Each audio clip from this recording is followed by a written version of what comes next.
He said he believed in the Bible. The other man said, oh yeah, then what about Exodus 21:7? And if a man sell his daughter to a maidservant, shall she not go out as the men servants do? What kind of man sells his daughter? I'd tell him you're a fool, and you should continue to read. As Exodus 21:8 says, if she please not her master, that is the man that bought her, he has betrothed her to himself, then shall he let her be redeemed. That is, if the man that buys her is not pleased by her, then it is his fault. So every slave is perfect, and therefore the master is responsible for them, as the father is the head of the family and responsible for the wife and the children. As 21:8 goes on to say,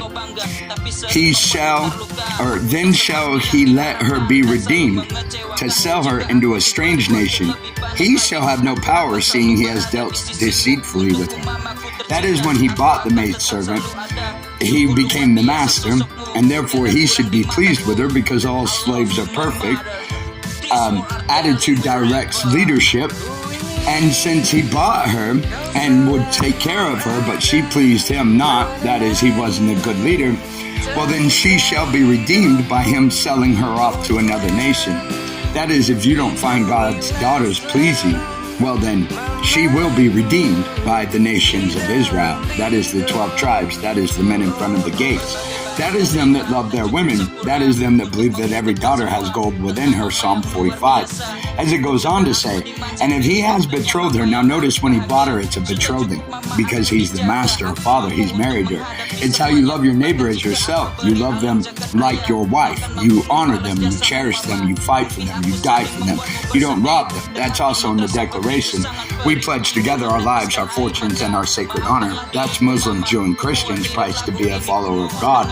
That's in submission to God. As 21:9 says, and if he have betrothed her to his son, he shall deal with her after the manner of daughters.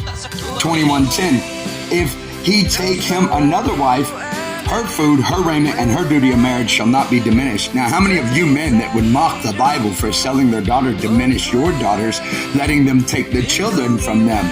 Now, should a mother that bursts in birthing pain, yelling, shouting, and screaming, ever have a child taken from her? Hell no, says the Lord. And thus, any man that does not honor and cherish the daughters will have no power from God, as is stated.